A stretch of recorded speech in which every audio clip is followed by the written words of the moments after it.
Pues en esta semana, como les comentaba, vamos a ver morir a mis moldes.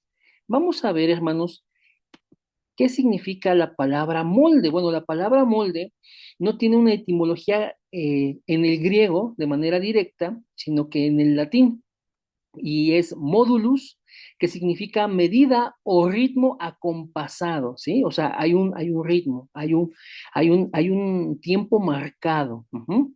Pero también la palabra molde, refiriéndonos a la forma o al patrón, sí tiene una conexión con el idioma griego, con la palabra morfe, que significa forma. Entonces, estamos definiendo, hermanos, el molde como la forma. Estamos definiendo molde como la manera de ser, como la forma que se adopta. Entonces, entendiendo esto, hermanos, que son, vamos, definiciones populares, vamos a ver lo que dice la palabra de Dios acerca de la forma de ser, de los moldes, hermanos. Bien, y vean, aquí tengo un pequeño subtítulo que es no a su forma. Vamos a ver lo que dice la palabra de Dios en Romanos 12:2. Dice Pablo a la iglesia en Roma, no os conforméis a este siglo, sino transformaos por medio de la renovación de vuestro entendimiento, para que comprobéis cuál sea la buena voluntad de Dios, agradable y perfecta. Pero aquí, hermanos, la palabra conforméis es hacerte a la forma, no te conformes, es hacerte a la forma. Pablo está indicando a la iglesia, no te hagas a la forma de este siglo, de este tiempo, de este mundo, de esta cultura, de este sistema, porque ese sistema está caído.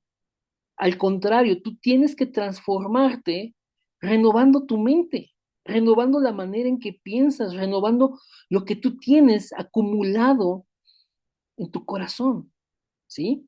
Entonces, Pablo está indicando a la iglesia en Roma que no se haga a la forma de lo que está presente, el tiempo presente, este sistema, esta cultura, hermanos.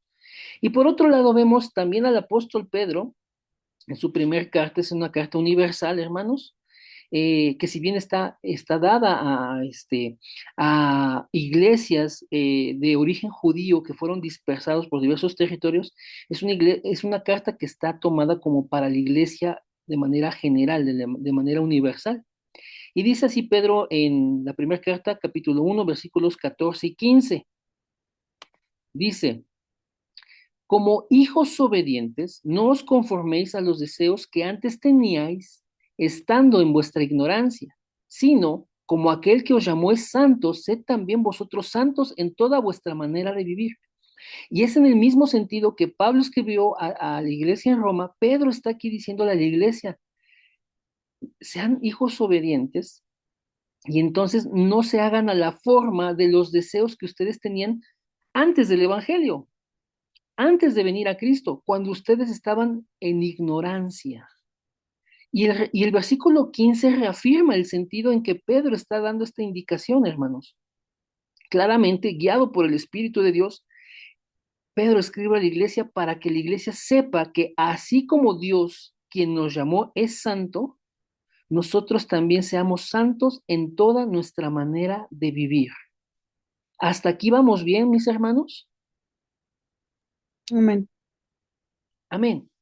Entonces vean, si la palabra de Dios nos indica que no nos amoldemos, que no nos conformemos al tiempo presente, al sistema que el mundo tiene, a la manera de ser de lo que este sistema caído está grabando en las personas, bueno, seguramente Dios tiene eh, ejemplos muy específicos sobre qué es lo que Él desea que nosotros no adoptemos como forma de ser. Seguramente Dios, hermanos, tiene para nosotros una indicación más clara, más precisa de cómo no tenemos que ser. Y entonces, para algunos de ustedes, tal vez este tema ya lo hemos visto, tal vez algunos de ustedes no lo han visto, sin embargo, es tiempo, hermanos, de que podamos recordar los moldes que nos enseña la escritura. Bien, entonces vamos a checar este primer molde, que es el egocentrismo, y el ejemplo, hermanos, uno de los ejemplos que tomamos es el de Génesis 3 del 6 al 8. Hermanos, hay muchos ejemplos acerca del egocentrismo en la palabra de Dios, pero este lo tomamos porque es un ejemplo conocido para la gran mayoría de nosotros. Dice así, y vio la mujer que el árbol era bueno para comer y era agradable a los ojos, y árbol codiciable para alcanzar la sabiduría, y tomó de su fruto y comió, y dio también a su marido, el cual comió así como ella. Entonces fueron abiertos los ojos de ambos y conocieron que estaban desnudos. Entonces cosieron hojas de higuera y se hicieron delantales y oyeron la voz de Jehová Dios que se paseaba en el huerto al aire del día. Y el hombre y su mujer se escondieron de la presencia de Jehová Dios entre los árboles del huerto. Aquí seleccioné la porción, hermanos, de la escritura donde la mujer, conociendo que Dios había dado una ordenanza, que toda la abundancia que tenían, que toda la comunión, que todas las bendiciones estaban guardadas en un pacto y ellos conocían ese pacto, aunque ella no muy bien, pero Dios había dado una orden, hermanos, para guardar todas las cosas, toda esa salvación en la que vivían, porque estaban con Dios, en un pacto, en una ordenanza. Sabiendo la mujer que tenían una ordenanza de no tomar del fruto que estaba en ese árbol ahí en el huerto, ella, hermanos, fue seducida de su propia concupiscencia. Al hablar con la serpiente la engañó. Y entonces ella comenzó a pensar de otra manera y actuó de otra forma, hermanos. Actuó por iniciativa propia, actuó, hermanos, pensando en ella misma. La serpiente le había dicho, es que no vas a morir. Si tomas de ese fruto no vas a morir, sino que tú vas a ser como Dios, sabiendo el bien y el mal. Y entonces es aquí donde la mujer ya empezó a ver al fruto, el fruto que estaba ahí, con otros ojos. Ya lo vio agradable a sus ojos. Ya lo vio, hermanos, como algo codiciable para alcanzar la sabiduría. Es entonces que ella toma del fruto, come ella y come su marido.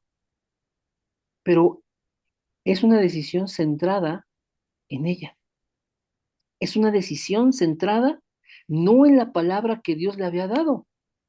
Es una decisión centrada en su concupiscencia, en querer alcanzar sabiduría, en querer ser como Dios. Y aquí está el engaño de Satanás. No es que el hombre fuera exactamente como Dios, no, hermanos. Más bien, el hombre era recipiente de los atributos comunicables de Dios. O sea, en cierto sentido, era como Dios porque Dios creó al hombre a su imagen y semejanza. Dios puso de sí en el hombre. El lugar del hombre es la presencia de Dios. Dios creó al hombre de su presencia. Le dio su aliento de vida, es decir, su espíritu. Por supuesto que el hombre en cierto sentido era como Dios porque Dios lo creó a su imagen y semejanza. Pero la mujer engañada por Satanás no se dio cuenta que su naturaleza era espiritual, como la de Dios mismo, que ella tenía en su corazón ciertas cosas porque provenían de Dios. En cierto sentido, la mujer y el hombre ya eran como Dios, lo que Dios había transmitido en ellos, bondad, integridad, inocencia, justicia, ese tipo de atributos, hermanos, comunicables, la mujer los pasó por alto y ahora estaba enfocada en tomar de ese fruto para comerlo y alcanzar algo que la serpiente le había dicho. Es una decisión centrada en ella misma, no en lo que Dios había dicho. Y este es uno de los moldes, hermanos, más comunes para nosotros, usted lo sabe. Y mire, aquí aplica directamente a nuestras vidas. Cuando nosotros no estamos tomando decisiones o no estamos pensando como la palabra de Dios nos indica que es de agrado a Dios, nosotros en automático estamos cayendo en egocentrismo. Porque entonces si no tomamos o pensamos o actuamos de acuerdo a la palabra de Dios, lo estamos haciendo de acuerdo a otra cosa. Y generalmente es porque estamos cediendo a nuestra carne. Y nuestra carne no piensa en nadie más, sino en sí misma. Si no estamos tomando la decisión guiados por Dios, estamos tomando decisiones guiados por nuestra carne. centrados en nosotros mismos, egocentrismo. Hasta aquí va quedando claro el mensaje, hermanos. Amén. Amén. Amén. Egocentrismo, hermanos. Todos hemos pasado por esto. Todos podemos estar aún batallando con esto. Todos necesitamos cuidarnos de esto, de no estar centrados en nosotros mismos. Porque la palabra de Dios siempre, hermanos, este molde, hermanos, es profundo. Es profundo porque la palabra de Dios siempre nos va a estar indicando el propósito y la voluntad de Dios, como escribió Pablo a Roma, a la iglesia en Roma. Cuando ustedes renuevan su mente, cuando ustedes, en lugar de conformarse a este sistema, a este tiempo, a esta cultura, renuevan su mente, pueden comprobar que la voluntad de Dios es buena, es agradable, es perfecta. Pero nosotros, hermanos, cuando en lugar de renovar nuestra manera de pensar, seguimos pensando como el mundo, seguimos pensando con los patrones del mundo, con las formas del mundo, con los moldes del mundo, siempre, hermanos, lo primero a lo que vamos a atender es a esto, al egocentrismo. De verdad, la palabra de Dios está llena de sabiduría y de guía para nuestras vidas. Pero si estamos cediendo ante nuestro propio impulso, ante nuestra carne, verdaderamente estamos actuando en egocentrismo. Estamos siendo impulsados, como decía Pedro, a esos deseos que teníamos en nuestra ignorancia, a esos deseos que son de desagrado a Dios, porque Dios está llevándonos e indicándonos que así como Él es santo, nosotros vivamos de manera santa en todo. Entonces, vea esto, hermanos, el egocentrismo es una contraposición directa a la voluntad de Dios, porque es centrar todo en mí, hacer todo desde mi perspectiva, desde mi opinión, desde mi sentir, eh, desde mí, sencillamente. ¿Vamos bien? Amén. Ok, Amén. avancemos. Materialismo. Génesis 6, del 5 al 6. Esto, hermanos, ya en el contexto de este pasaje, el tiempo ha avanzado, el tiempo ha avanzado, la humanidad se multiplicó, sin embargo, ocurre esto. Dice aquí el versículo 5: y vio Jehová que la maldad de los hombres era mucha en la tierra, y que todo designio de los pensamientos del corazón de ellos era continuo, era de continuo solamente al mal. Vea, hermanos, o sea, vamos a detenernos un poquito aquí en el versículo 5. Dios, usted sabe que Dios tiene atributos como omnipresencia, omnisciencia y omnipotencia. En la omnisciencia de Dios, que es que Dios todo lo sabe, hermanos, que no hay nada oculto para Él, cuando la palabra de Dios aquí nos indica que Dios vio que la maldad de los hombres era mucha, imagínense cómo ante los ojos de Dios todo el mundo estaba en maldad. Cómo la maldad era tanta que él sabía que todos los pensamientos del corazón de la humanidad estaban de continuo solamente al mal. O sea, vea la condición tan caída del ser humano, que Dios sabe que su corazón está lleno de maldad, que Dios, o sea, todo el tiempo está viendo el corazón del hombre, todo el tiempo está sabiendo lo que hay en nosotros. Y bueno, para este tiempo en específico, él vio que todos estaban llenos de maldad. No había bien en el corazón del hombre. Todo apuntaba al mal, todo tendía al mal, todo llevaba al mal. Y bueno, el versículo 6 dice lo que pasó. En nuestra versión en español, hermanos, aquí necesitamos hacer una precisión. Dice el versículo 6: y se arrepintió Jehová de haber hecho al hombre en la tierra, y le dolió en su corazón. Bueno, aquí, hermanos, la palabra arrepintió está mal traducida para nuestro idioma. Aquí es más bien que él se entristeció, o sea, él se desconsoló de ver al hombre así. Aquí en el idioma original es que le dolió, le sintió en su corazón, hermanos. Entonces vea, Dios en su omnisciencia pesa el corazón del hombre y lo encuentra totalmente lleno de maldad.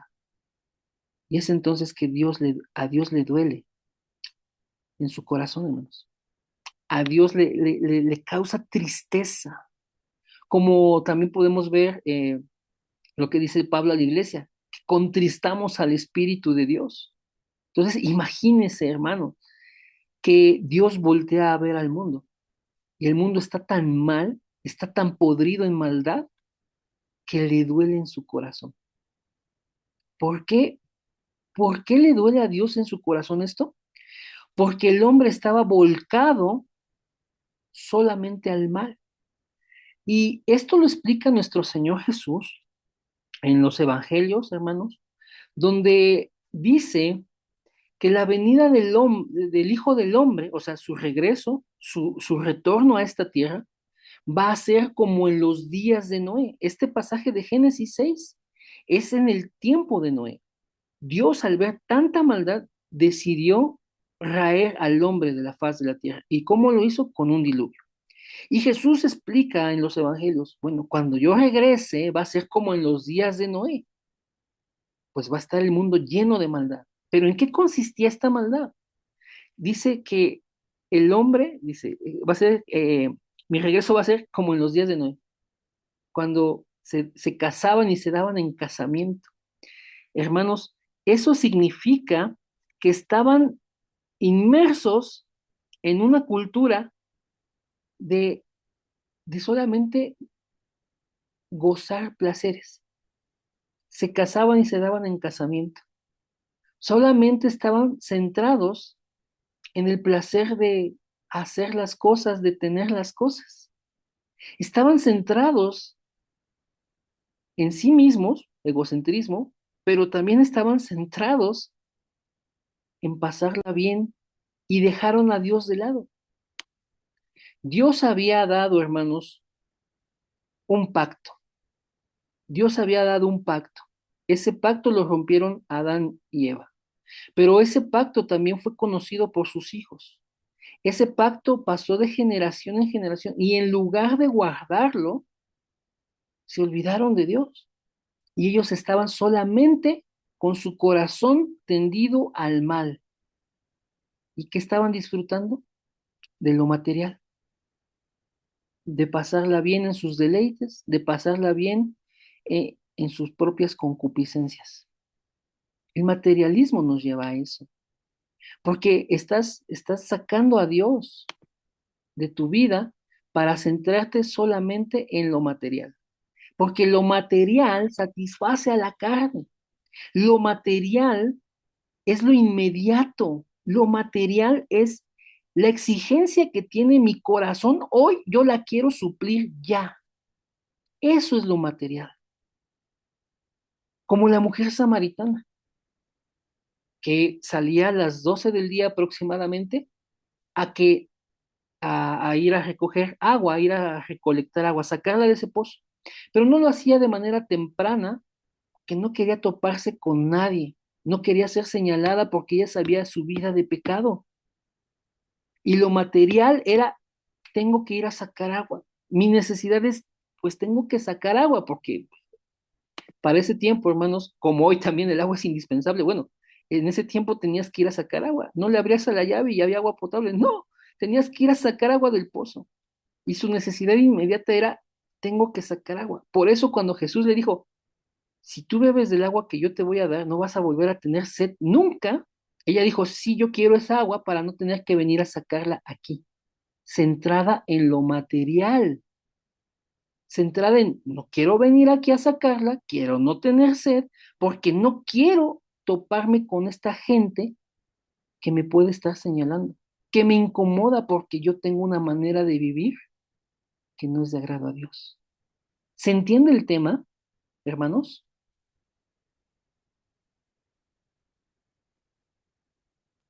Amén. Y amén. Amén. Amén. Si nos centramos en lo material, si adoptamos esta forma de ser, solo centrada en lo material, de verdad vamos a despreciar todo lo que es espiritual,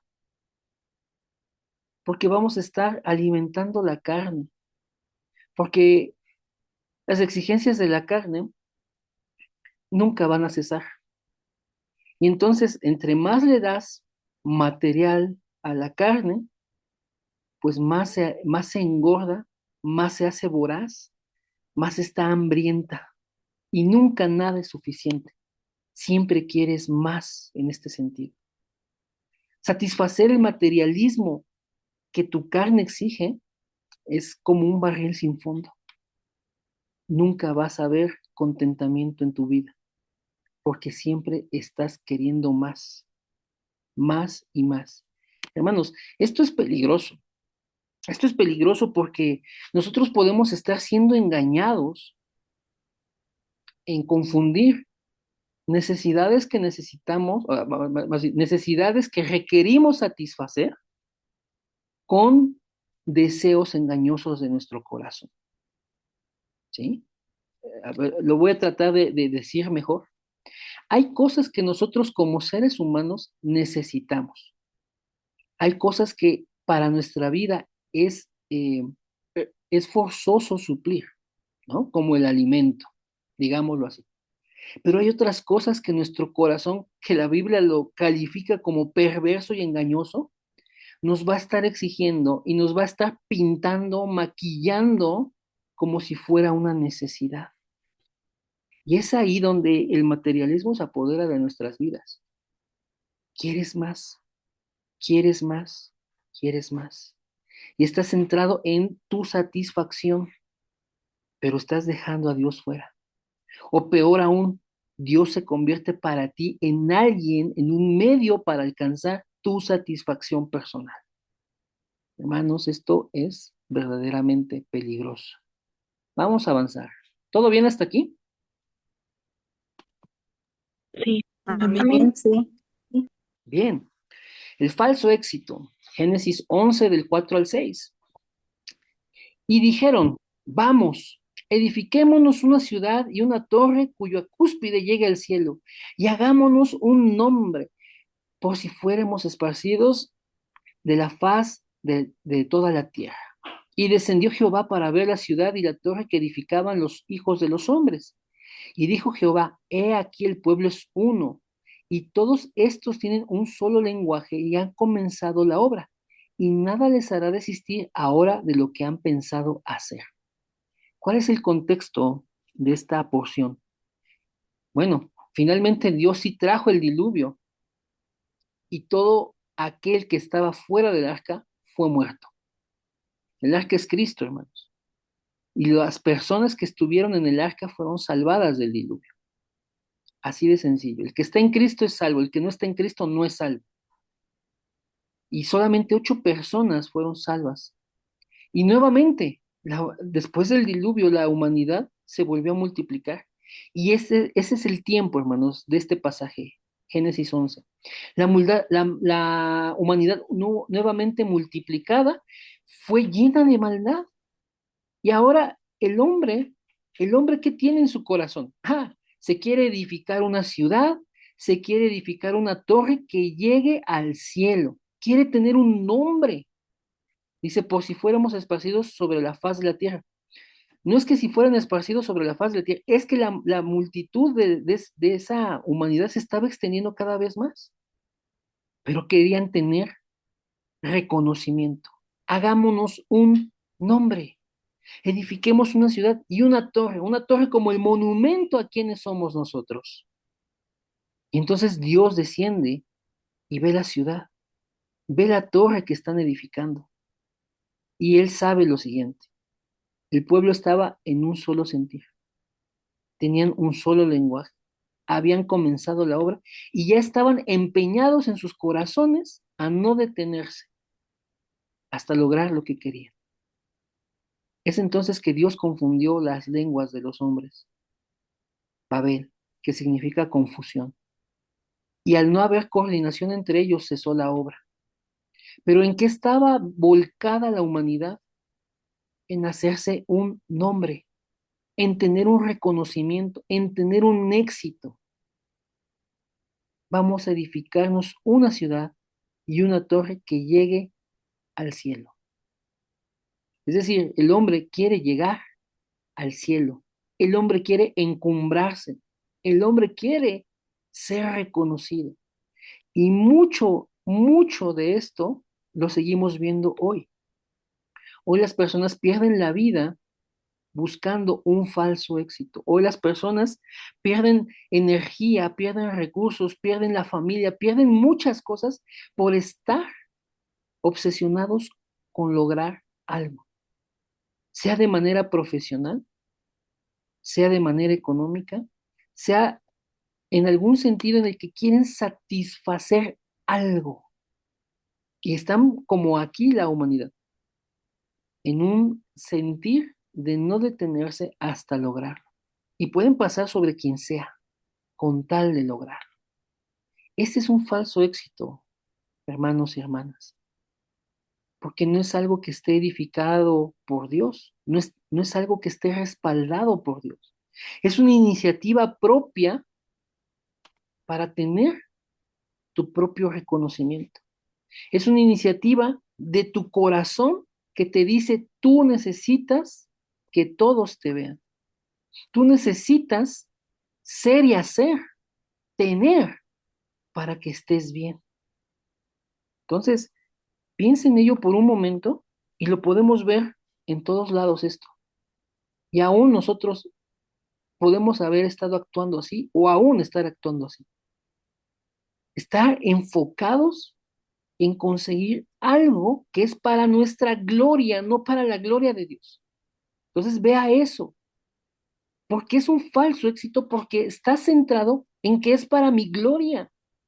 La humanidad aquí quería hacerse un nombre, quería que la torre llegara al cielo, el hombre sobreponiéndose por encima de todo. Es para mi gloria, no para la gloria de Dios. El falso éxito, ¿a quién reconoce? A mí, no a Dios.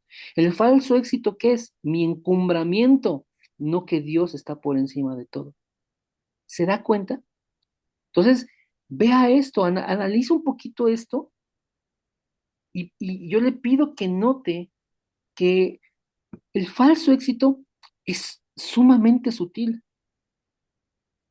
Tú quieres, yo quiero, todos queremos algo. Aquí buscamos diferentes cosas, pero todos queremos algo. Pero cuando ese sentimiento, cuando ese deseo, ese anhelo, no es para la gloria de Dios y que sirve solamente para mi propósito, para regocijar mi corazón, hermanos, puede ser de verdad falso éxito. Por favor, yo le pido que tenga cuidado con esto. Necesitamos estar revisando, como la vez pasada veíamos, las motivaciones que tenemos, nuestras expectativas. Esto está totalmente ligado con ese tema, el de la semana pasada. ¿Por qué haces las cosas? ¿Qué esperas al hacer las cosas? ¿Para quién es la gloria? ¿Para ti o para el Señor? No persigamos falso éxito, amados hermanos. ¿Vamos bien hasta aquí? Sí, amén. Amén. Ok. Amén. Vamos a avanzar entonces. Bien.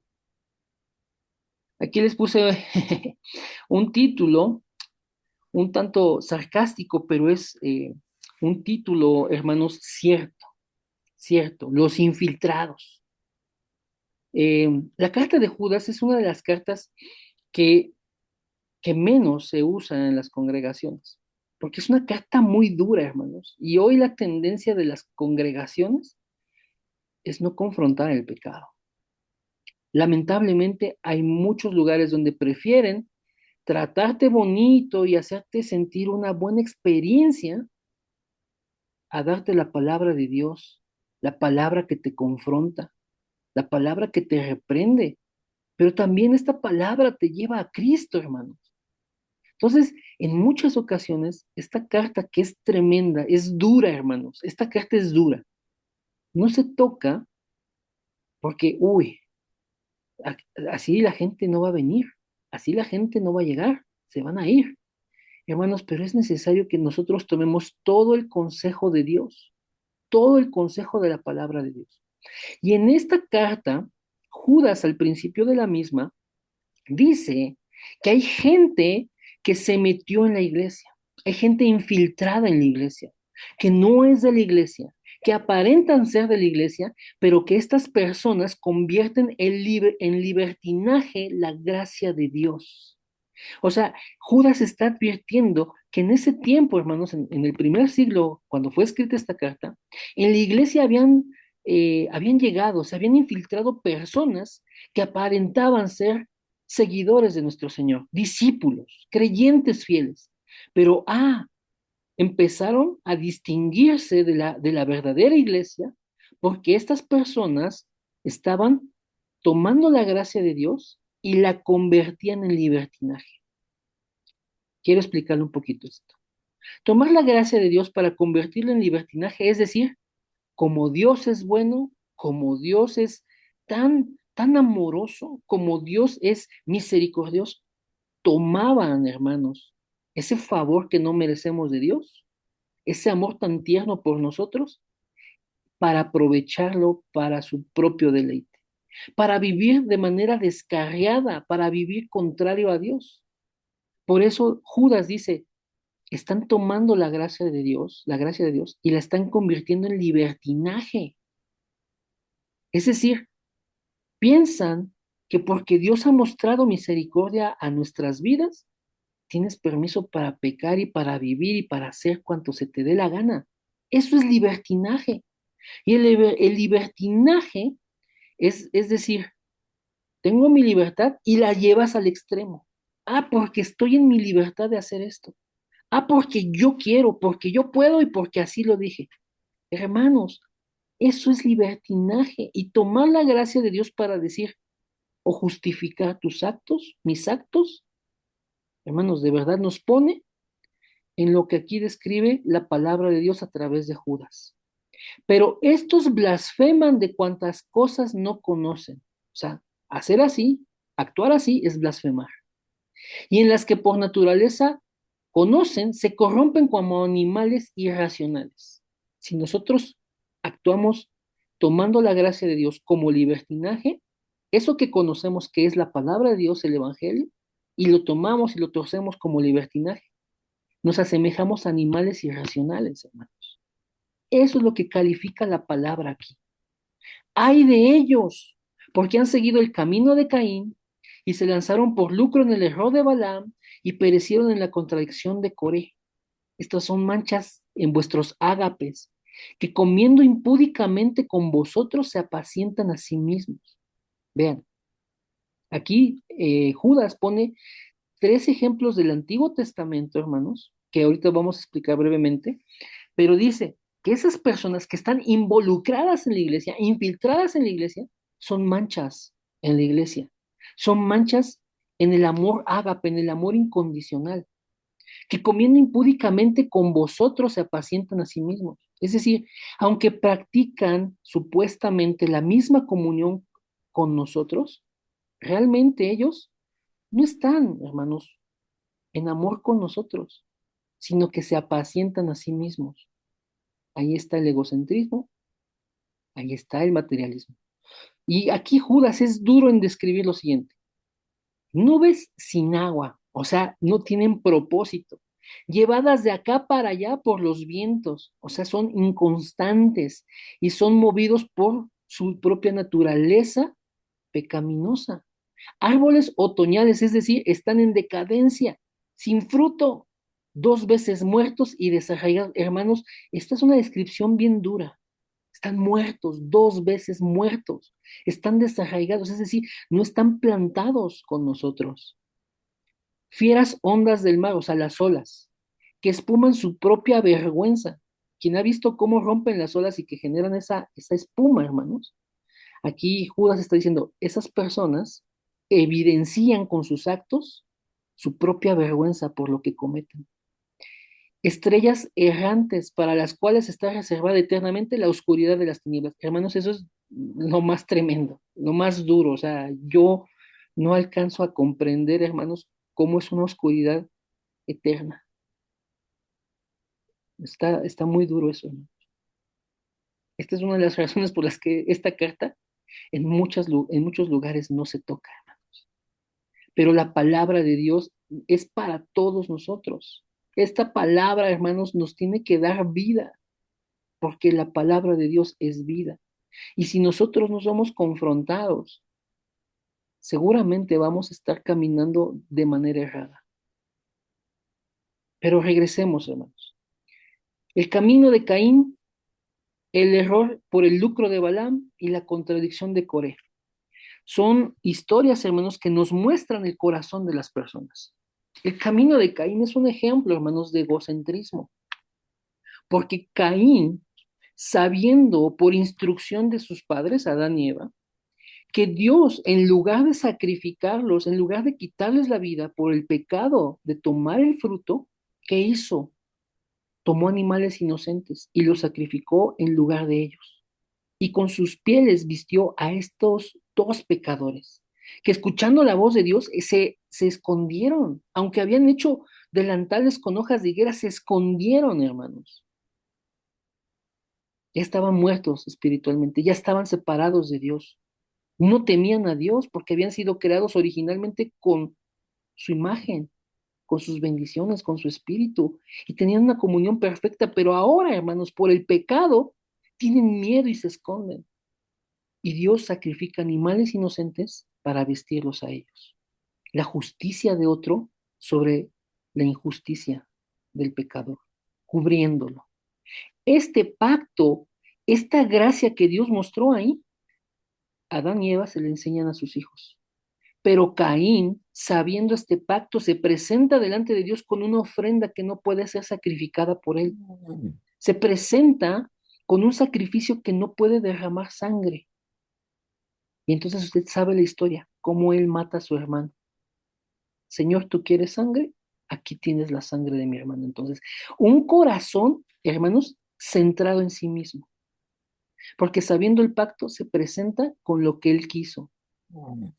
Y sabiendo, hermanos, que Dios, hermanos, permitía que te acercaras a él con sangre, él tomó la sangre de su hermano. Hermanos, es una actitud totalmente centrada en sí mismo. De hecho, Dios le dijo, Caín, es que mira, Caín, si haces lo bueno, ¿a poco no vas a ser recompensado? Pero, si tú sigues por ese camino, te vas a encontrar con el pecado y tú harás lo que quieras. Dios se lo advirtió, hermanos, y Caín aún así hizo lo que quiso. Es una actitud, hermanos, de verdad, de decir, yo hago lo que quiero. Es egocentrismo. Balaam, el profeta que fue contratado para maldecir al pueblo de Israel, ¿a cambio de qué? A cambio de riquezas, a cambio de una paga. Balaam, hermanos, que tenía cierta relación con Dios, hermanos, se halló en perversidad tratando de maldecir al pueblo de Israel. Aunque la palabra de Dios nos enseña que no pudo maldecir y que aún Dios usó una burrita, su burrita, para decirle, hermanos, que lo que estaba haciendo pues, era un buen camino. Hermanos, Balaam insistió, ¿me ayudan con los micrófonos, por favor? Balaam insistió, hermanos, en ese camino, en buscar una recompensa, en buscar riquezas. Entonces, toma en cuenta eso. El Señor dijo, no puedes servir a Dios y a las riquezas. Y Balaam no estaba sirviendo al Señor, estaba sirviendo a las riquezas, materialismo. Y perecieron en la contradicción de Coré. Usted sabe que Coré se rebeló. Usted sabe que Coré quería tomar un rol que no le fue asignado por Dios. Aunque estaban, hermanos, en el campamento, estaban sirviendo para el Señor en el tabernáculo. Coré convenció a gente de rebelarse para sacar a Aarón del servicio. Dios había escogido ya a Aarón y había sido ungido como sacerdote.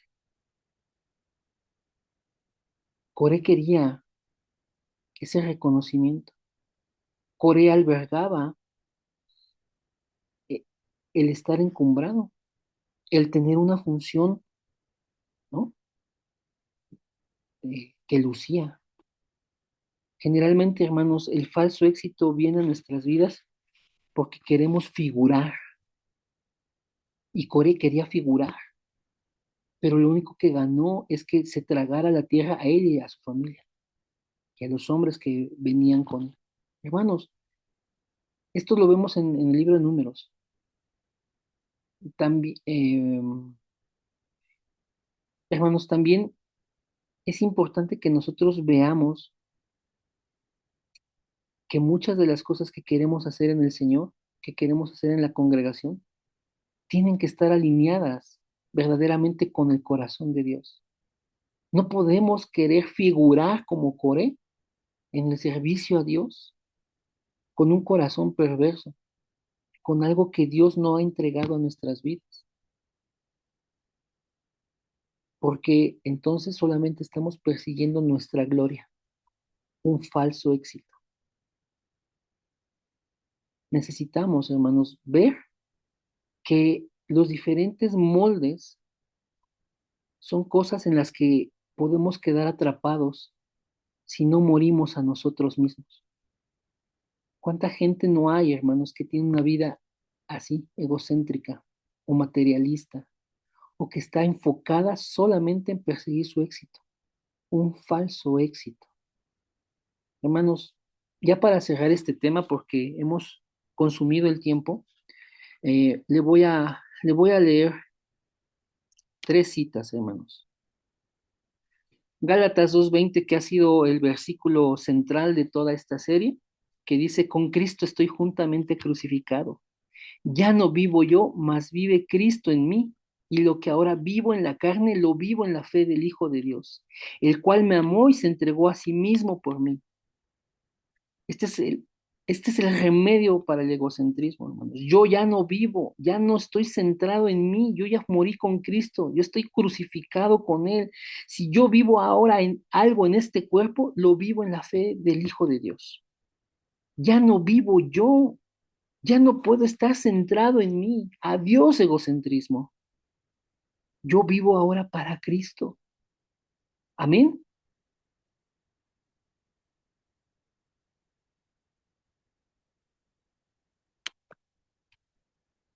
Filipenses 4 del 11 al 13, hermanos.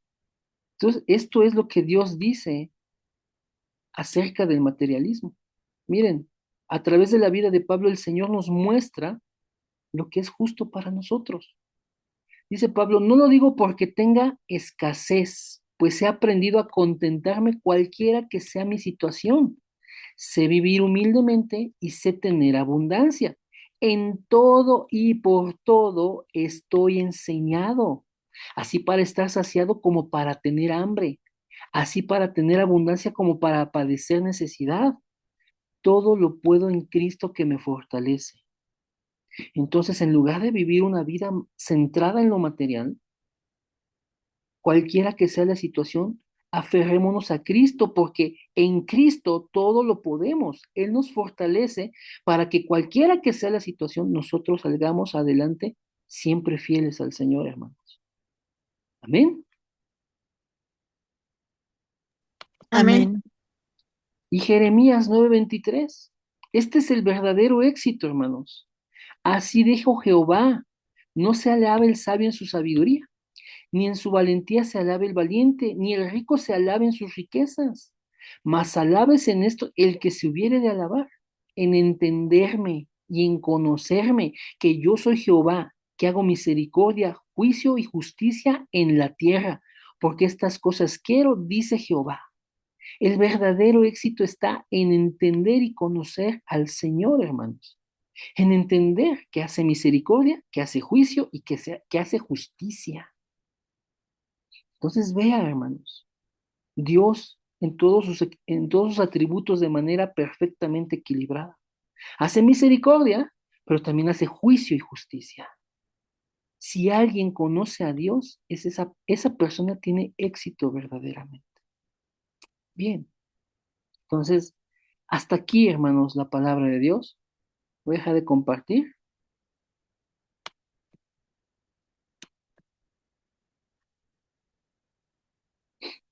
Ah, no sé si alguien tiene temas de oración, hermanos, que quiera que podamos estar orando por ello. Voy a revisar aquí el chat. ¿Ok? Pero mientras checamos esto, hermanos, quisiera saber si hay alguien que quiera compartirnos su fórum. Lo escuchamos.